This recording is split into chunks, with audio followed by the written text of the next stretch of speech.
So let's check out the Ezymount SLT310. First thing to note, it's Ezymount Blue, so you're going to get that 5-year warranty. Ezymount Red has the 10-year warranty. The packaging is only subtly different, but normally the performance is quite significant between the two. So first up, you see that it's rated for 23 to 55 inch, and yet it's rated to 30 kilos. These days, most 55 inch are generally 15 kilos. At this time, there's only one other full motion Ezymount Blue called the SLT360. This isn't an issue for brick walls, but just remember that the mounting is just for a single stud and there's only 90 degrees of rotation. Checking the instructions, you've got 4 parts. You've got the mount, you've got the VESA extension and its accessories, you've got the wall mount accessories, and you've got the TV mount accessories. So you've got the mount here, then you've got the wall accessories, and then the TV mounting accessories. The instructions tell us to remove the bit that attaches to the back of the TV, so let's do that first. I open up the bracket and remove those 4 screws. Now that they're removed, I'm going to stick it on the back of a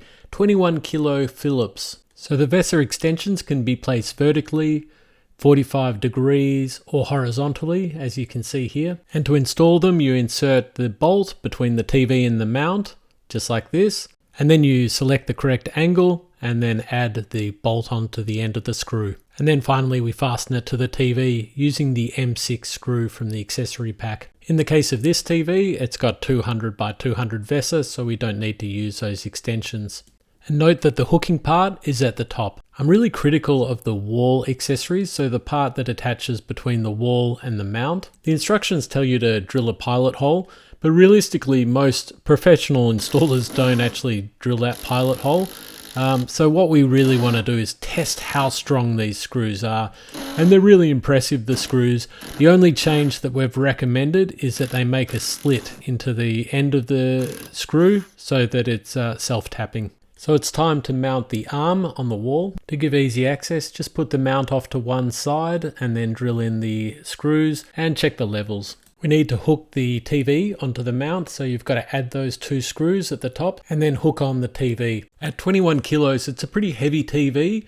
By today's standards, it might be a 60 inch, which does cause the bracket to sag quite a bit. You can compensate for this as it has a +3 degrees tilt, but the problem is it doesn't come with any washers, so those screws tend to slip and go back to the 0 degree position. It doesn't look too bad when it's up against a wall, but just adding a simple washer allows the TV to stay in that +3 degrees position, which eliminates most of that sag. Ezymount did say that in future they'll be including those washers. So I'll wrap things up with 3 cons and 3 pros in my recommendation. So the cons are 30 kilos is probably a bit optimistic. I would say 15 kilos max. If you haven't installed the bracket level, then there's no post-install level adjustment. There's also no wall plate cover, so it looks a little basic. Pros, the maximum recommended size is 55 inches. These days, 55s are around 15 kilos, so it's a good recommendation by the standards of today's TVs. Good quality accessories like the wall mount screws and the TV mounting accessories are correct. Probably most importantly, is that it's a simple install as long as you do it right. And my recommendation would be that the SLT310 does the job, but the Ezymount VLM3400 is certainly a better bracket.